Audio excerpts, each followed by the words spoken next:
Any rule ones left? I'll just start. I'm gonna take that to watch it. Do you want to pick up on letter B or? Let's pick up on letter B. Sweet. So letter B, like we were talking about for the battery, big thing here is this position, despite all the different groupings of 2s and 3s that we're dealing with. So what we're really dealing with is a series of 3 groupings of 2, and then a 3, and then same thing again.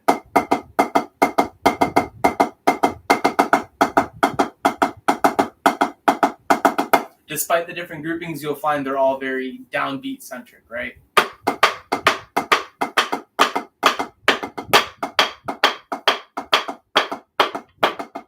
So nothing crazy here, just as long as we stay in this position. That's all I got for the upper battery. Cool. And yeah, basis, like I was saying before, we dive into our partial placements for both the 8th note triplets and the quarter note triplets. So it's a matter of knowing where those partials land, knowing how to sing the rhythm. Triplet, triplet, triplet, triplet, triple, triplet, bum, bum, triplet, triplet, triplet, triplet, going all the way down. Cool. Making sure that we're allowing ourselves to move our hands in the proper speed that needs to be, still prepping before we have to play, and switching from these different rhythms, because we go from splitting these 8th note triplets straight to quarter note triplets. We know that quarter note triplets have more space in between. So, for example, if I was bass 2 playing starting at measure 11, right here, triplet, triplet, triplet, lots of space between. Triplet, triplet, triplet. A lot of time I had to wait in between to get to the next note. Cool. That's all I have for letter B. Dope. Want to do a letter B run? Sure. I love a letter B run.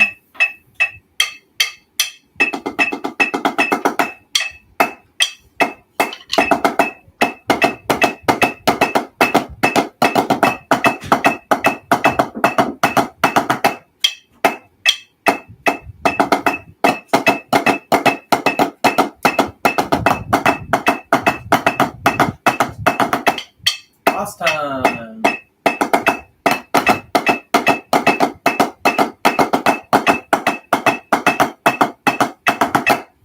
You'll find that those groupings of 3 will help you stay lifted. I find that whenever I add one of those into the sequence, I have that really lifted feeling just because of it's out of necessity, right? I'm not going to get that 3 out if I'm thinking down. I have to think up.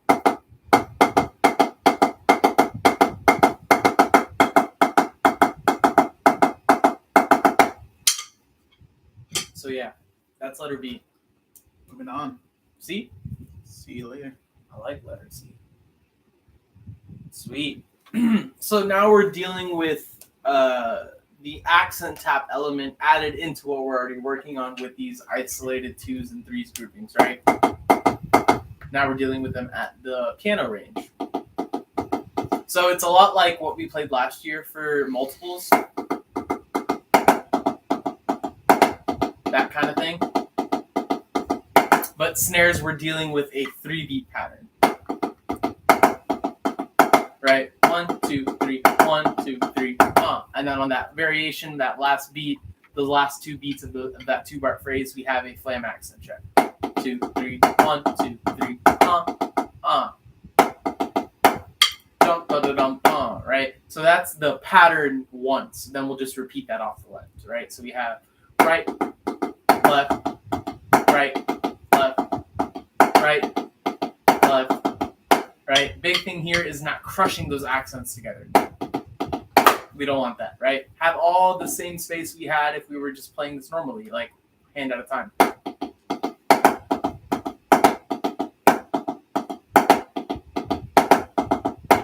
Right?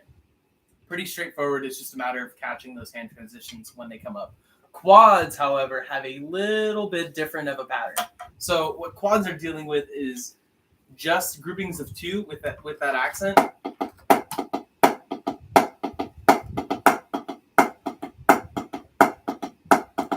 Right? So what's happening here is really a 5/3. We're accenting every fifth grouping over triplets, right? If I have the metronome here, these are triplets. Quads are accenting every fifth partial.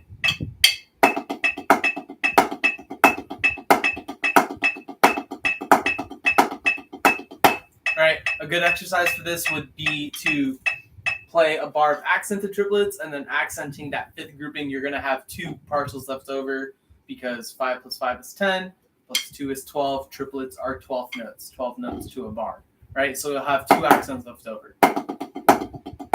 So you can run that a couple times. That helps.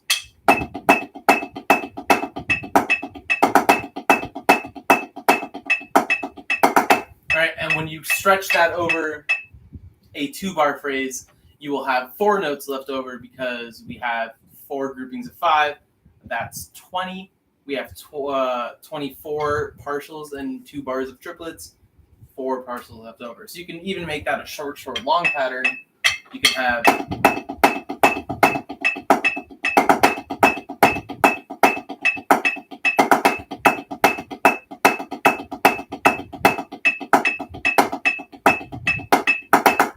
right, ending on beat 4 or beat 1 with that last partial. So that's what's happening here. You could also fill in the pattern you actually have. So we have an accent and a double.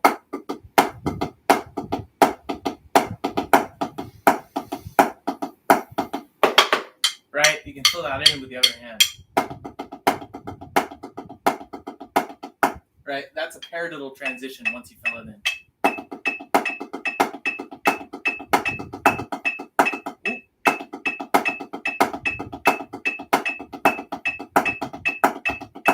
Paradiddle.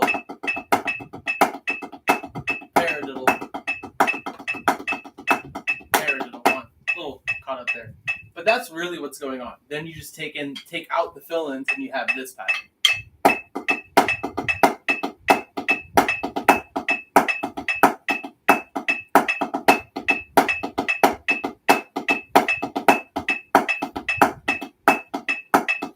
It's really about finding where those partials lie and according to your feet, right?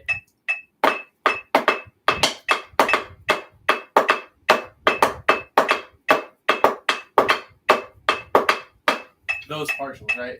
It's either a second partial away or a third partial. Right? But that's pretty much that whole section. That's why it sounds as weird as it does. It's all groupings of 5.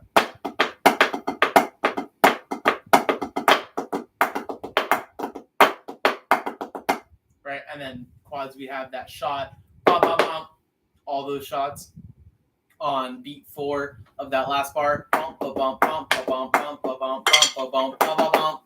Right? And that's the same rhythm we've just played. Now we're just playing it with a different sticking to get the shots out comfortably. So the quads for this is letter C. Quads will have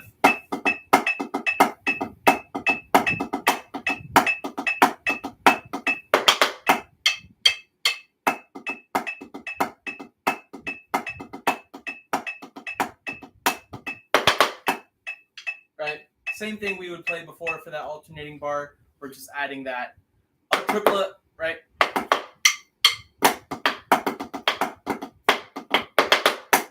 But that's pretty much all of section C for the upper battery. We're just dealing with a couple different height changes like we did with accent tap, but now implementing the double mechanic and the triple beat mechanic. Yeah. And for basses, we're still getting these different heights, as Nick was saying before, because we start with an accent going down to our taps. And then during that second measure, instead of accenting, we're actually just crescendoing to our accent height for the next measure after. To go to our left hand. And we're starting that crescendo on that quarter note triplet that comes by. And then that, wherever we left off on the right hand, is what we're taking up on our left, just to repeat that pattern.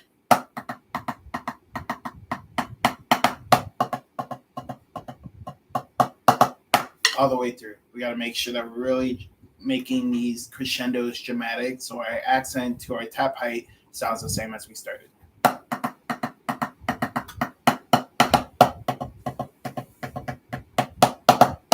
all the way through. Cool.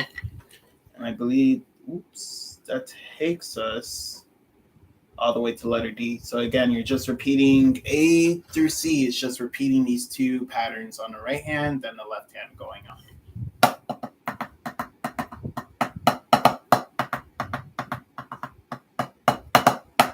Again, a lot of switching from these eighth note triplets to these quarter note triplets. We got to make sure that we know how both feel of our feet and finding out that spacing so we can make sure that we're keeping these in time and making sure we get that proper switch from our doubles to our triple to our quarter note triplets back to our doubles as well. Cool.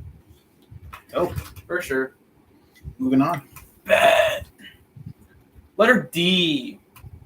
So this is called doubles. It's also, you could think of it as DBL.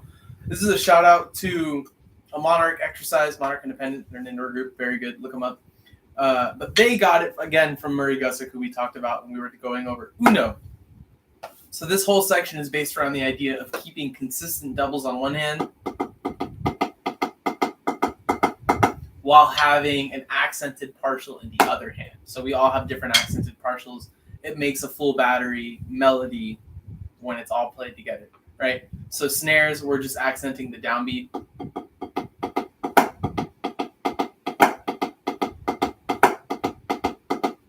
Right? Quads have a slightly trickier part where they're accenting the third partial of beat 2.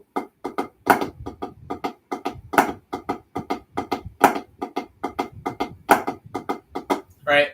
Regardless of what your rhythm is or where your accent is in this passage or this letter of the exercise, we don't want to think deliberately about like our flam placement or anything like that. All we're thinking about is keeping the doubles consistent and prepping to those normal heights comfortably as we would for any accent.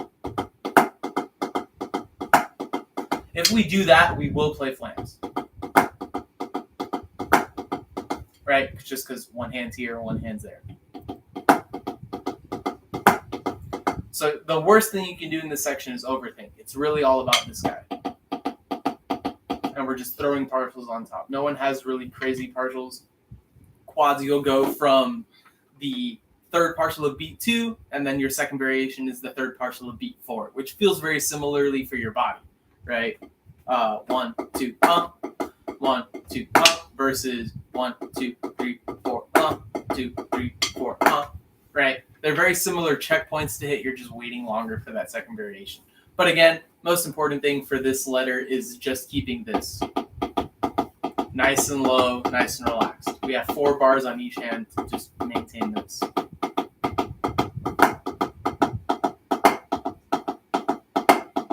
That's the name of the game. It's to just get that double super consistent throughout the whole phrase. Yeah. For the upper battery. And basses is the same thing applies. You're keeping that nice double beat consistent in the hand that's not playing the accent. So we start off with a 2-measure check. This goes for the whole battery. We're accenting the first partial and playing low doubles for 2 measures. 2. And then that's when the variations start when we're playing different accents. Basses specifically, you start playing on the first partial of beat 4. 4. Or 4. 4. 4. 4. Ooh. And then after playing that 4 times, we are switching over to our left hand as we go on. This also goes for the entire battery. But we're accenting beat 1 when we switch over. So altogether we have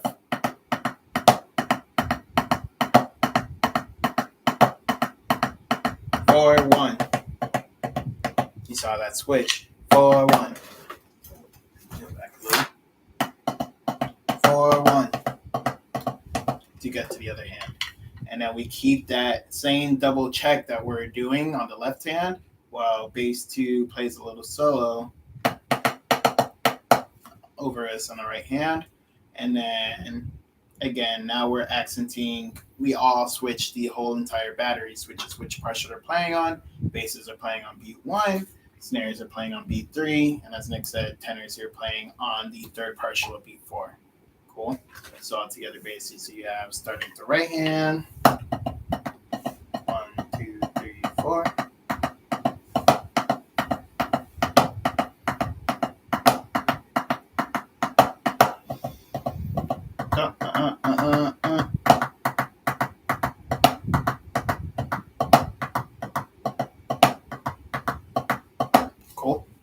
making sure that we're allowing these accents to pop, making sure we're getting differentiation between the heights on each hand, and we're keeping it low on one hand, making sure those accents are high on the other hand, and making sure we get that comfortable quarter note switch. 1, 4, 1, 4, 1.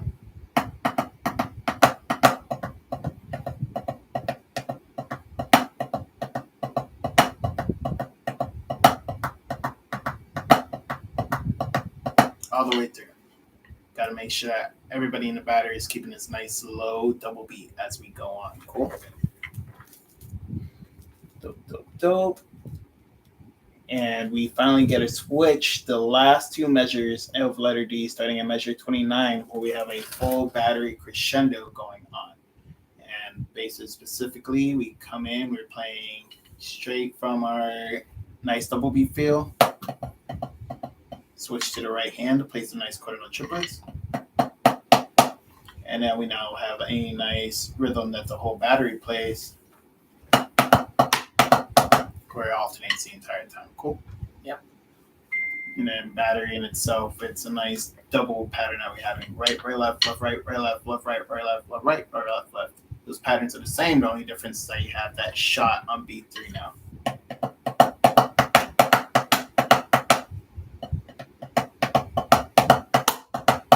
Going all the way through, and that brings us to letter E, which is in multiples. It's the flam section in multiples. As we go on, same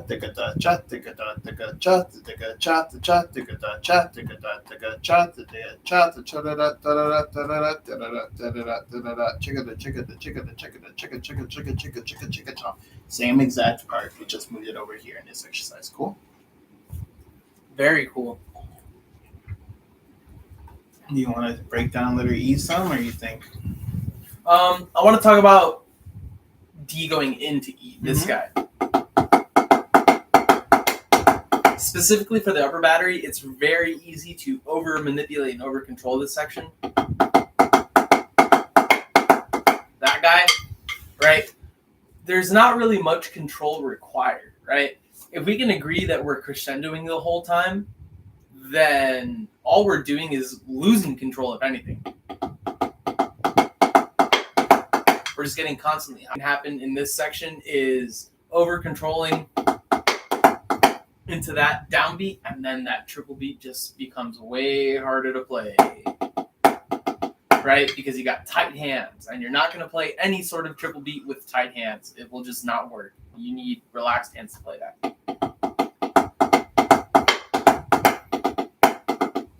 So if anything, feel the control slipping away as we get in that section.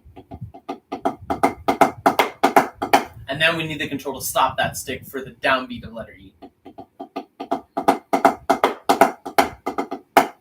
Because now we're playing actually controlled downstrokes, right? But here, we need to lose control in order for it to crescendo. All right, even on that shot. You can rebound off that shot just like you would a normal note, even on a pad. I'm getting the same rebound. That's the big takeaway from the last two bars of letter D, is to not over control so that that first triple beat of letter E can be nice and relaxed and smooth and all that good stuff. As far as letter E itself, it's multiples. Yeah. Letter E is directly, like, I don't think we changed a note. We copy pasted from multiples in that section. So it is the same thing we've been playing. It goes for each section. Snare, tenor, bass is literally just that one section of multiples. It's just brought over here. Yeah. Copy pasted, 100%, nothing changed. Do you want to go over that anyway? That's up to you if you want to break that down. Yeah. I mean, the big overarching theme with this section of multiples is this guy having that controlled triple beat where we just played an accent and we're playing the triple beat low. And then the high triple beat, which is less controlled. Right? Those two mechanics for the upper battery, those are the two things that will comprise our flam accent, flam tap type of vocabulary, right?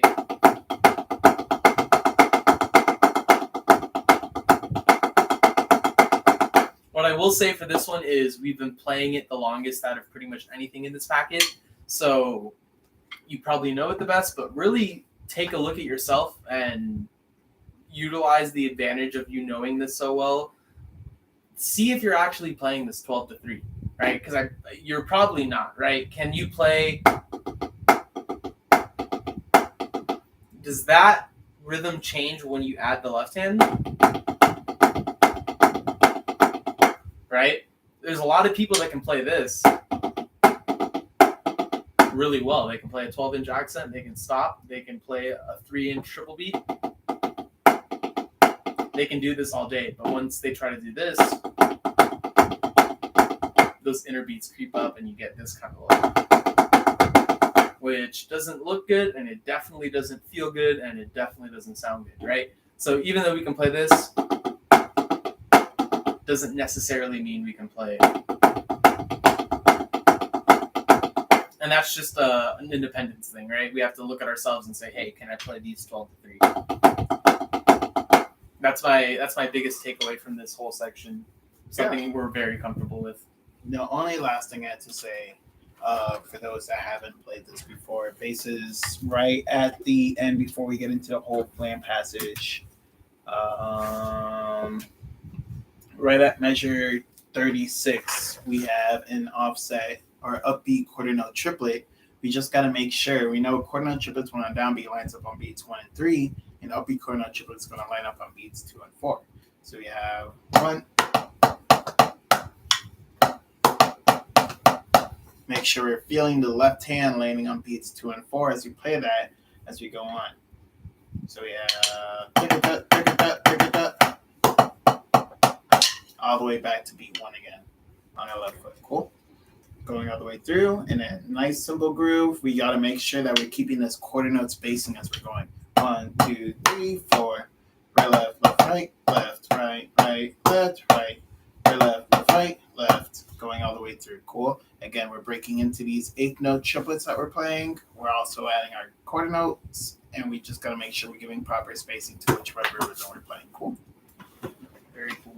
Dope. E or F? F. Now we dive into something a little bit newer. Indeed. So, upper battery, we are dealing with paradiddle diddles. That's the rudiment.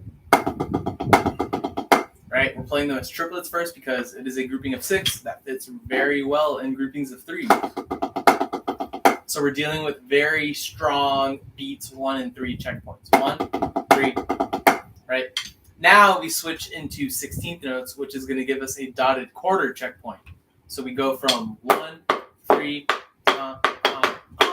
right? 1, 2, and 3, 4. That's what we're feeling for that second bar of letter F. Or it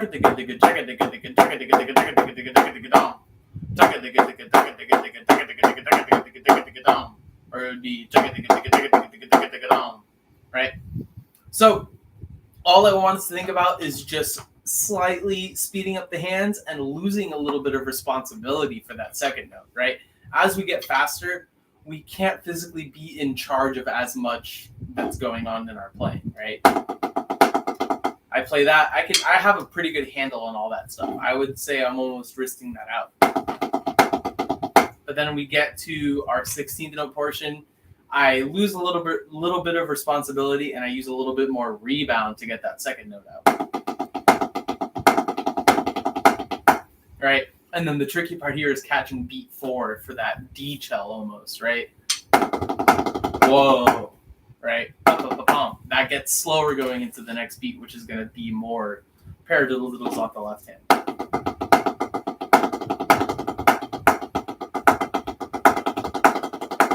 Right, but it's the same rhythm, we're just playing it slightly faster. It's kind of the Lego Mods approach to this rudiment. That's the whole idea in this section.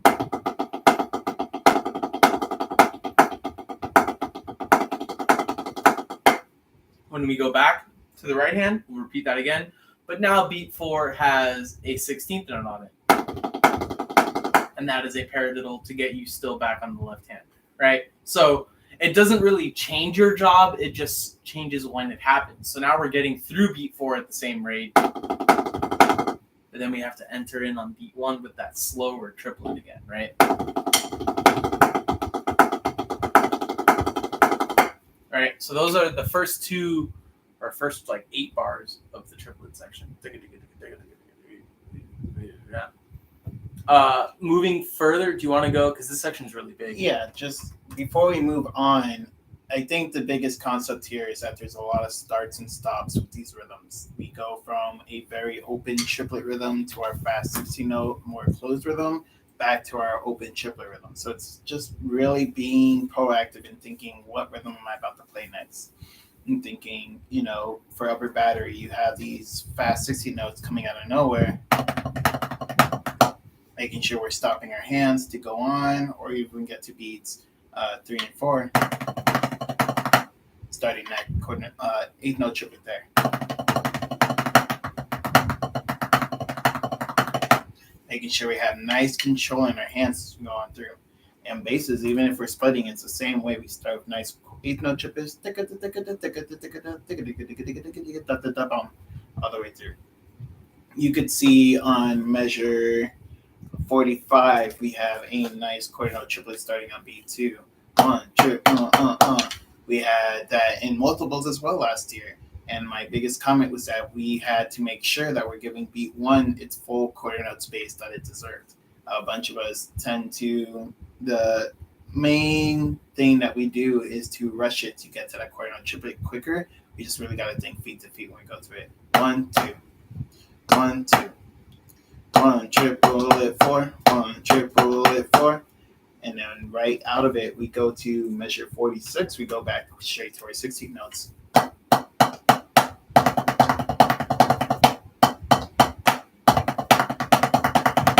Lots of switches and rhythms for everybody. So we got to make sure we're being proactive, having nice control of the stick to make sure we can switch from these slow or nice open rhythms to these more compact rhythms like at 16 notes. Okay. Cool. Amen. Move on. Next subsection of letter F, because this one's a little long. This is all parallel vocab.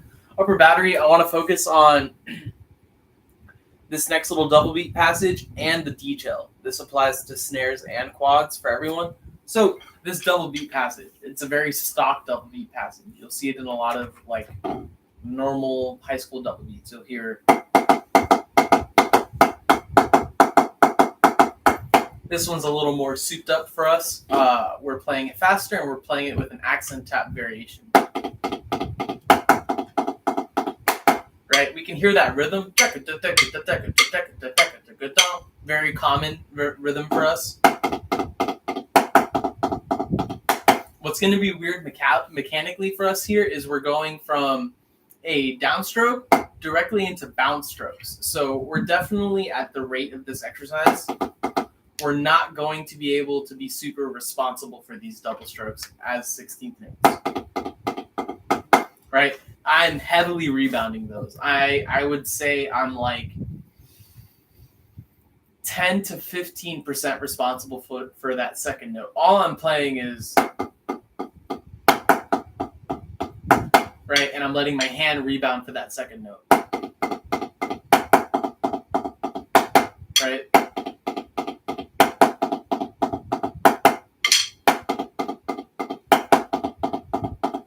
I would have a good amount of wrist involvement here still. But that is only for the initiation of these doubles. That second note is pretty much all rebound. And that's just having the hand be soft enough for a second note to be applicable. Right? Very short section, 2-bar phrase, but very important. We then go into this little detail phrase. So the key here, the buzzword I want all of us to get out of this is responsibility, right? When we start this detail, we have a duple roll. I'm not very responsible about those diddles. I'm thinking more about the 8th notes in my arms. And in my wrist, I'm thinking dun, dun, dun, dun, dun, dun, dun, dun, dun. And because my hands are open and relaxed enough, I'm able to use the rebound to get those second notes. But I'm thinking bum bum bum bum bum bum bum bum bum bum bum bum bum bum bum bum bum. as we get slower and louder in this detail, we become more responsible for these notes. So I start holding on a little bit more for the triplets, and then we get to the eighth notes, and I'm straight up wrist for those doubles, right?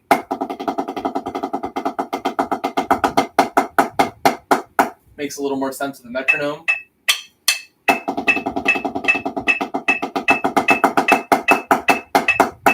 Right?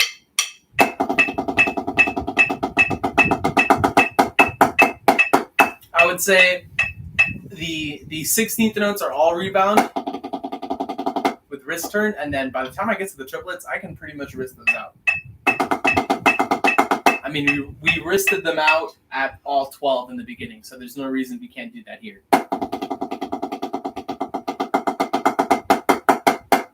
And we're just going to allow the heights to get louder as it gets comfortable. The heights will raise. That's something we can clean as a group.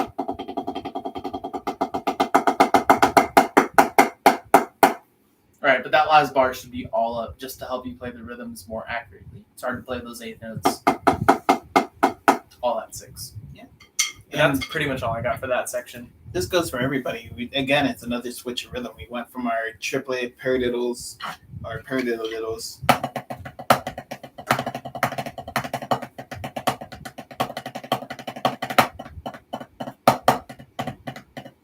We got to make sure that we're ready for that switch of speed as it happens.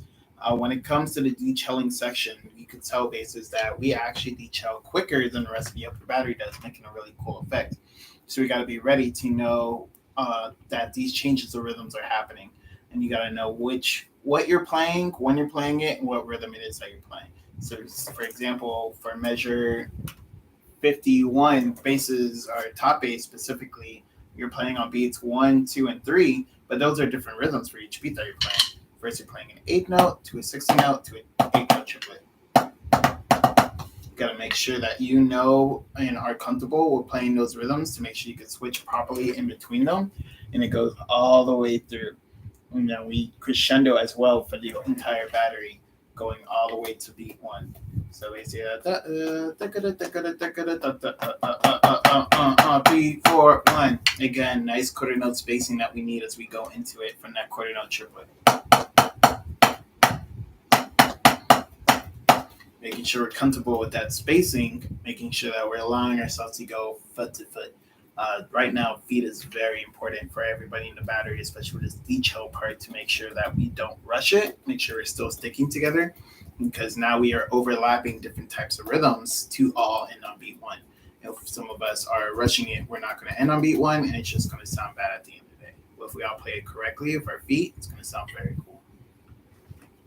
Can confirm. Moving on. Oh, yeah. Sweet. So we have a nice little tap off that Jeremiah will hopefully nail. I trust him. It's a little tough. Again, stolen from Murray Gussick. That's our boy. We love him. He's great.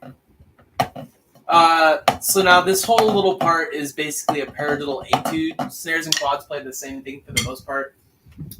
Really the key here is starting this one slow. Can you find the height separation at 120? You know, that's a very crucial skill. If you can't find it there,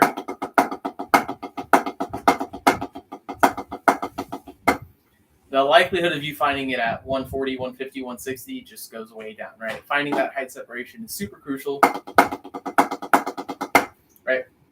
Take this one slow. You know what 16th notes sound like. You could even use some of the things you've learned in like playing exercises like primadiddles, where you learned all these paradiddle breakdowns. That works super well here, right? If I were to play the primadiddle version of like the snare part, I could play like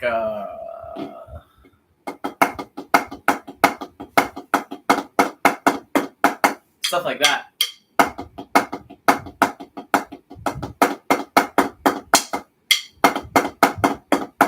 All right, the newest thing we're going to see here is padadas, but our right hands are just playing dotted eighth notes.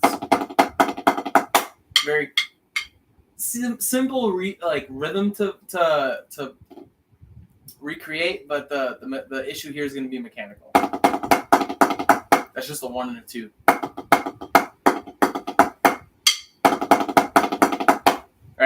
Quads have a kind of weird part here. 2 bars after this crescendo, after the tap off. This little part on drum 2. Again, this is just reps. Kind of a weird part, but you can count the patadas. It's 3 patadas on each hand.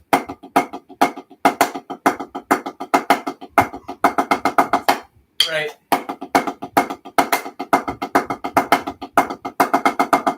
So that left hand, very important. That left hand shot on the of 2, that'll just stay up because we have accents coming up right after. Or that should be doubles. My bad.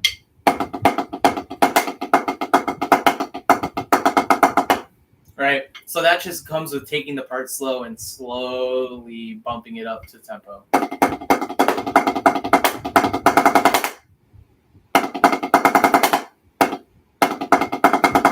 Not gonna lie, quads, that part's a little hard, but it'll sound very cool. I think you guys can play that. I trust you guys. Looking forward, we have just a little paradiddle section. That's where I talked about using our paradiddle tools that we've learned. And then we have those patadas again. And then paradiddles going down. I will say in this section, whenever we have a crescendo, decrescendo, anything of the sort that's dynamic, that will pertain to the accents of what we're playing, not to the taps. So if we have paradiddles that crescendo, it is just the downbeats of those paradiddles crescendo. Right? It's those... Right? The inner beats are still staying at 3 because it's really hard to... It's also never how you would play a paradiddle ever. Right? So those crescendos and decrescendos are pertaining mostly to the accents. Basis for that section, I think our biggest responsibility is when we're not playing, to be honest. So we have a lot of rest right at the beginning. 1, 2, digga digga digga digga, 1, 2, 3, 4, 1, 2, cha cha cha, digga dong.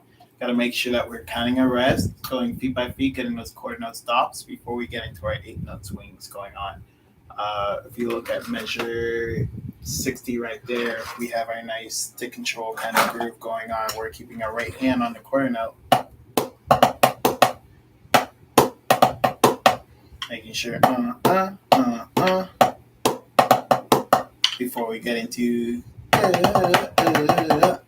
gotta make sure bass 1 and bass 4 keeping that nice 8 dotted 8 passage all the way through, while bass 2 and bass 3 are filling in all the way through. Cool.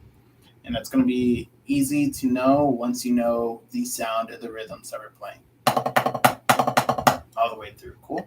And moving on, going to that decrescendo. Again, super simple, just 8 notes, but we got to make sure that we're keeping these 8 notes nice and consistent. 1 and 2 and 3 and 4 and buzz. All the way through. Cool. And decrescendoing that as we go on. We could keep the first 2 bars nice and high, they're accented. And start the crescendo on the last one. Right at the end there. Cool. Yes, sir. Oh.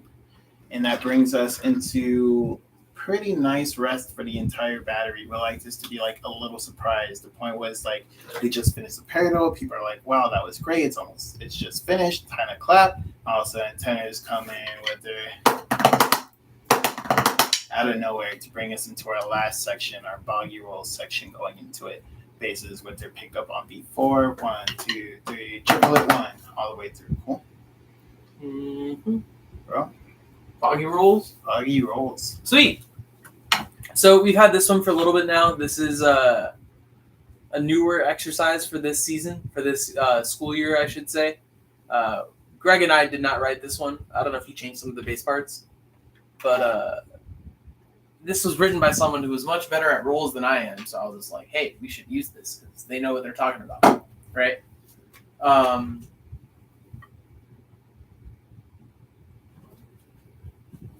Quick fist bump. That's what's up. So, this basically will just work on our triplet roll abilities, right? We're still dealing with dose. Even though it is a triplet roll, we're dealing with the idea of 3. That describes the hand motion, right? Our hands are playing triplets. Our diddles are still 2. So now we're at our fastest point of the exercise where we're dealing with the smallest doubles. And the overarching theme for this whole thing is that we have lost responsibility for these diddles, right? There's no way that when I get the triplet rolls and I'm playing, I'm not thinking about second partials. It's too fast for me to focus on that, right? All I'm thinking about is each hand playing quarter note triplets. That is why in this exercise you see we have bum bum bum bum bum bum bum bum bum bum bum bum bum, all those different left and right hand checks. That's what's going on here. We're adding buzzes to those check partials.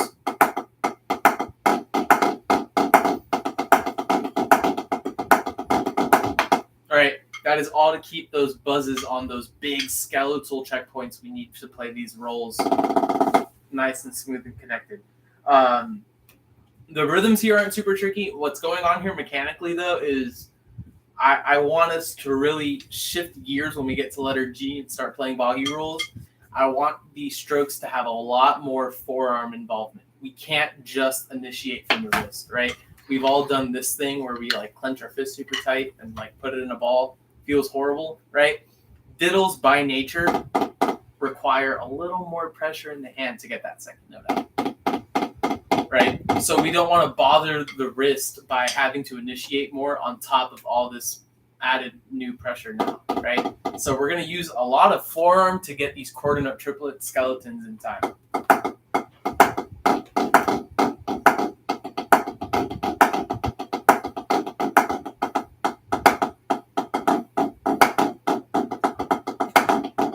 Right, the only time I really want us to think about the wrist specifically is for any accent we have in here, because we're not really going to just forearm the accents. I can use my forearm to crank up to 15, but the issue is I don't get a lot of weight out of this stroke.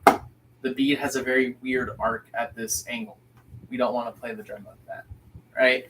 So I'm using the forearm, getting the low quarter notes out, and then when I have an accent, I just turn the wrist in conjunction. And that'll work with the tap rolls as well.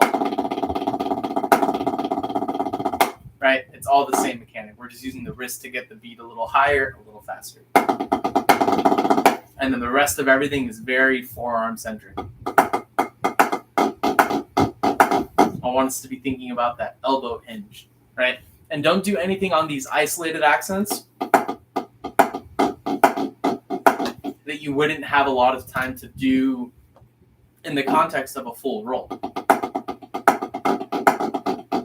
Right? If I'm filling that in, I don't have time in the left hand to do this. I can't go. I have time in the check, but if I'm filling that in, I'm leading with the beat all day, right? That's the whole secret to this thing, is just keeping that forearm pump and using the wrist just for the accents. That's pretty much all I got for upper battery. Yeah, basses. This is kind of like a nice callback to our first letter. We have these nice 8-note triplet groups that we started again with these nice double beats that we're playing. We go back into our 8-note splits before. So yeah, 1, 2, 3. And then we drive into our 8-note triplet splits.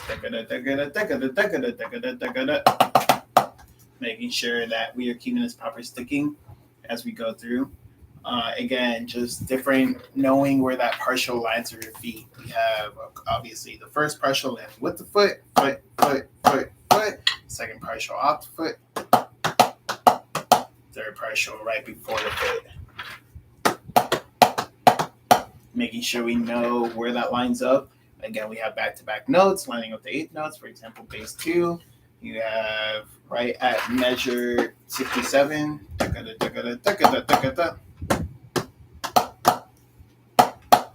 Sounds like a nice big 8-note coming on too. So you gotta make sure you're getting that nice back-to-back stroke, a nice full stroke going on.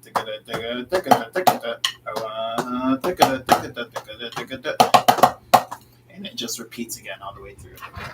And you'll see basses that the first time that we play it, when we get to measures 75 and 76, we have a nice 8 notes as we're going on. First, we have a cardinal triplet. Da, da, da, da, da, da, da, da, da, da, da, da, da, da, da. Got a nice switch of rhythm again that we've been practicing to the entire exercise before. Going from our quarter note triplets to our 8 notes, that fast rhythm. All the way back into these nice checks again. And then that's for the first partial, or first portion of Baguio rolls. When we get to the second portion, though, it's when we're going to start adding our sixlets or filling in those 8 notes of our 3s. So we have these still quarter note triplets, dun, dun, dun, dun, dun, dun. And now we get to our 3s portion. Still, it's the same voicing, the same music. We just are not 8 note checking anymore. We're putting it in just like as the battery, they're checking their roll with the buzzes. We're checking their 3s with the 8 notes. Cool. And it all goes side by side in it. And that is all I have for Baguio rolls when it comes to the bass line. Yeah, I mean, the last thing I would add for the upper battery is to be very aware of the amount of effort we're exerting for these buzzes. It should be less than the diddle. So I would say approach the buzzes with as little effort as possible to get the buzzes out, right? We shouldn't be trying super hard to get, right? I shouldn't be feeling a huge spike in effort to get buzzes out of the check. It's as much as we need juice-wise to get this happening. Because we can all agree this is a bunch of notes, a diddle is only 2. That will ensure that our diddles are happening with the least amount of effort required.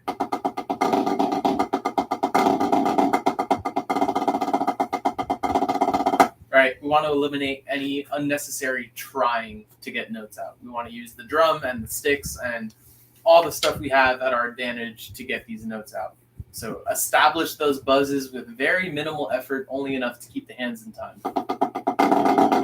If you can push through 2 and 4 beats of roll with minimal effort, perfect. That's what we're going for here. We're not trying to make you guys try harder to play these rolls. We're trying to do it with as minimal effort as possible so that we'll sound the best. That is the biggest key here.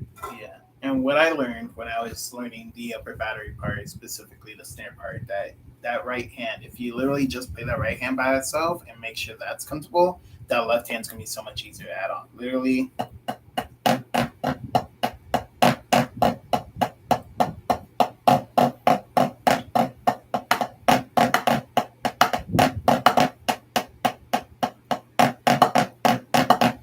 All the way through. So you know what that right hand feels like, so you can know how to keep that consistent all the way throughout. Because if you look through this exercise, you can kind of tell that our right hand is what's staying consistent. We're doing variations or different things for our left hand while our right hand stays the same.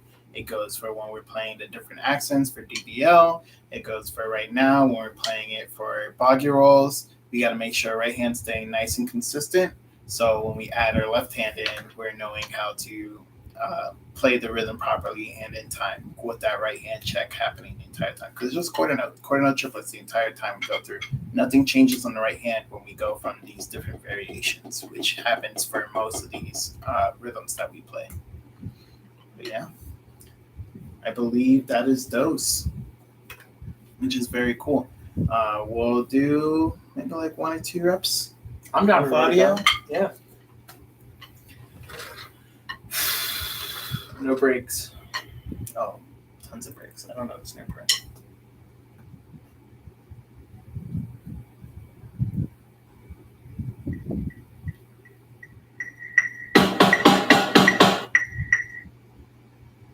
All right. Full run of dose. Probably get this one twice because it's shorter. Here we go.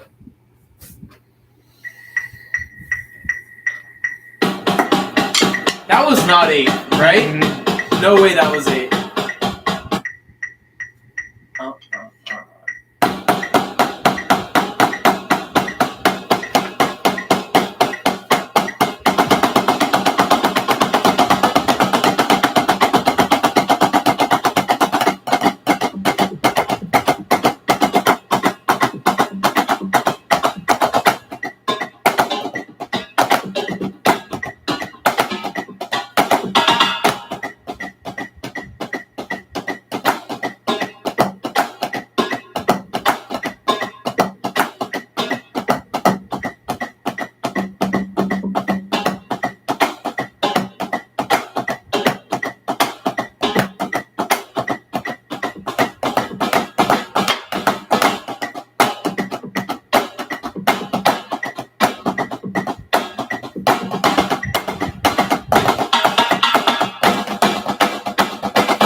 dose? Dose. Another. Dose. Here we go.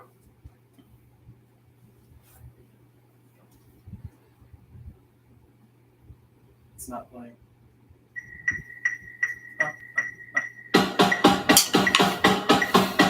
Why does it do that?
And that is dose. Very cool job. Lots of breakdowns that can happen that will help you with this exercise. Obviously, please take it slower. Also, just get comfortable with it. Get comfortable with each different section, each different rhythm, all these different rhythms that phase into each other. Got to make sure that we are giving each its own spacing and timing so we can tell these are triplets leading into 16 notes or 16 notes leading into quarter note triplets or quarter note or eighth note triplets or into 8 notes, whichever rhythm it is. We got to make sure that we're going feet to feet with it, making sure that we are playing them consistent and in time. And the biggest thing to help us that is just breaking it down as we did right here. We taught you different breakdowns for each one. We went through each section. Now it's up to you to make sure that you're able to take what you just learned, apply it, and just put it to your practice. So when you could come back and we get to drum camp and band camp in this season, we are all on the same page of how this is supposed to be played. Cool? Yes, sir. Any last minute thoughts? No? I'm all good. If you guys have any other extra questions, just hit us up privately. We'll always answer all For that sure. good stuff. Here for you guys. Thank you all and happy cranking.